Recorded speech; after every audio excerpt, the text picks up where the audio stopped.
Cheat meal, le fameux cheat meal.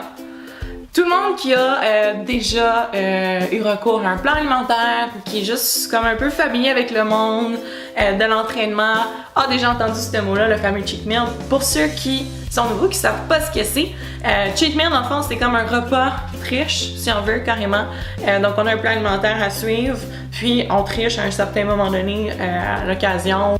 Donc, cheat meal, à quoi est-ce que c'est censé servir? C'est censé vraiment aller remplir les réserves de glycogène musculaire. Si vous entraînez en musculation, c'est ce qui va se produire quand vous entraînez. Votre muscle va utiliser ses réserves de glycogène musculaire, va se vider. Vous allez au final avoir moins d'énergie après quelques jours. Vos entraînements vont être moins explosifs. Vous allez avoir moins d'intensité en entraînement.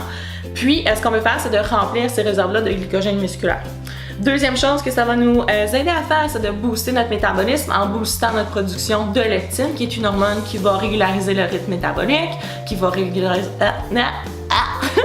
C'est une hormone qui va régulariser le rythme métabolique, qui va régulariser vraiment votre appétit aussi, puis qui va avoir un gros impact sur votre perte de gras. Sauf que l'affaire avec les cheat meals, c'est que c'est malheureusement pas pour tout le monde. Si vous avez beaucoup de gras à perdre ou beaucoup de poids à perdre, à la base, quand vous allez prendre un repas comme ça, donc un repas triche, on s'entend, ce sera pas de façon générale, ce sera pas très santé, ça va être des aliments qu'on n'est pas accoutumé de manger, des aliments un peu plus le fun. Ben votre repas libre, votre repas triche dans le fond, si vous avez beaucoup de poids à perdre, la réalité c'est que vous ne pouvez pas le métaboliser. Donc vous allez le manger, mais votre sensibilité à l'insuline qui est pas très bonne pour le moment, ça dans le fond ce que ça fait en sorte c'est que votre capacité à être capable de stocker les glucides soit dans le tissu graisseux ou dans le tissu musculaire puis dans le tissu de vos autres organes est pas très bonne. Donc vous êtes du type à tout envoyer dans votre gras. Pour le moment. Donc, vous partez, vous avez comme beaucoup de poids à perdre, puis là, vous prenez un repas triche comme ça. Malheureusement, il risque d'être accumulé beaucoup dans vos tissus adipeux.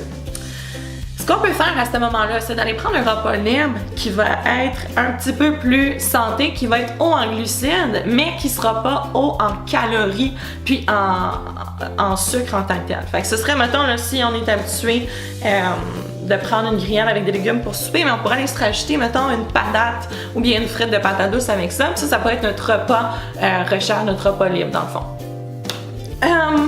Autre affaire. Si on est relativement lean, donc si on n'a pas beaucoup de gras en tant que tel, on est dans la norme, on peut se permettre un cheat meal à l'occasion. Sûr et certain. Sauf qu'il faut que ce soit mérité. Fait assurez-vous de vous entraîner en musculation parce que même chose, si vous n'avez pas une bonne masse musculaire, ben le cheat meal en tant que tel, les glucides que vous allez consommer en surplus vont être accumulés fort probablement à grande proportion dans votre tissu graisseux. Fait qu'assurez-vous d'avoir des entraînements qui sont intensifs, des entraînements qui sont musculaires pour venir dépléter, pour venir retirer le glycogène musculaire dans le fond de votre muscle au courant de la semaine. Puis là, on va le remplir à ce moment-là. Donc, ce qui va arriver le lendemain, très bonne pompe musculaire. Puis, vous allez bien utiliser votre glycogène. Si on veut prendre du muscle, donc généralement les gens qui veulent prendre du muscle, ce sont des ectomorphes, donc des personnes qui sont naturellement très lean, qui n'ont pas beaucoup de gras. De toute façon, on ne fait pas prendre du muscle à quelqu'un qui est en surplus de poids. Spécifiquement, je veux dire, on ne le garage pas en prise de masse avec un surplus de calories. Fait qu'on se concentre sur un objectif. Donc, quelqu'un qui est un ectomorphe, qui est très lean, veut prendre du gras,